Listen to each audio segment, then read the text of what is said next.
Hello साथीहरू, आज म तपाईँहरूलाई एउटा च्यालेन्ज दिन्छु। मेरो पछाडि देखिने फललाई के भनिन्छ कमेन्ट गर्नुहोला है। प्रायःजसो सबैलाई थाहा होला नै, जसले थाहा पाउनु भएको छ कमेन्ट गर्नुहोला है भन्न चाहे। आज मेरो काम चाहिँ यहीँ नै थियो, घाँस काट्नलाई, त्यो भएर तपाईँहरूलाई पनि देखाइदिउँ कि भनेर देखाइदिएको साथीहरू। ल कमेन्ट गरिहालौँ यो फललाई के भनिन्छ साथीहरू है।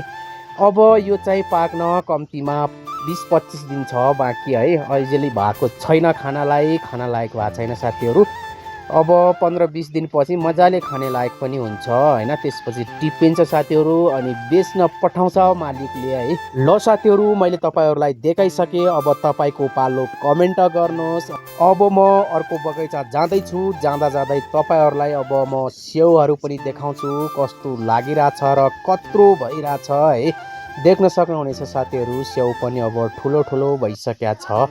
यसको लागि त धेरै छ टाइम, अझै 2-2.5 महिना जति छ। हामी जति पनि नेपालीहरू हिमाचलतिर आउँछौँ इन्डियाको, हामीले काम गर्ने भनेको यसलाई नै हो, स्याउलाई नै सेवा पानी गर्ने हो, दिनभरि बगैँचामा काम गर्ने हो साथीहरू होइन। यही स्याउले गर्दा साथीहरू हामी कैयौँ नेपालीहरूको रोजगारी खुलेको छ है। भन्दै साथीहरू तपाईँहरूलाई अर्को च्यालेन्ज दिएँ, यसलाई के भनिन्छ होइन। कोले खानु भएको छ, सब्जी चाहिँ यति मिठो हुन्छ होइन। यसको नाम के होला कमेन्ट गर्नुहोला भन्न चाहे।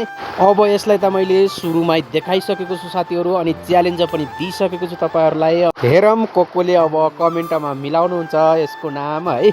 अनि त्यो सागको नाम पनि मिलाउनु होला भन्दै म अर्को ठाउँ जाँदैछु। आजको मौसम भनेको डेन्जर छ साथीहरू। भर्खर 11 बजेको छ बिहानको, देख्न सक्नुहुन्छ अँध्यारो भइसकेको छ, साँझको 6-7 बजेको जस्तो है साथीहरू। भन्दै भिडियो मन परे लाइक, सेयर, कमेन्ट गर्नुहोला। अर्को भिडियोमा भेटौँला, बाइ बाइ।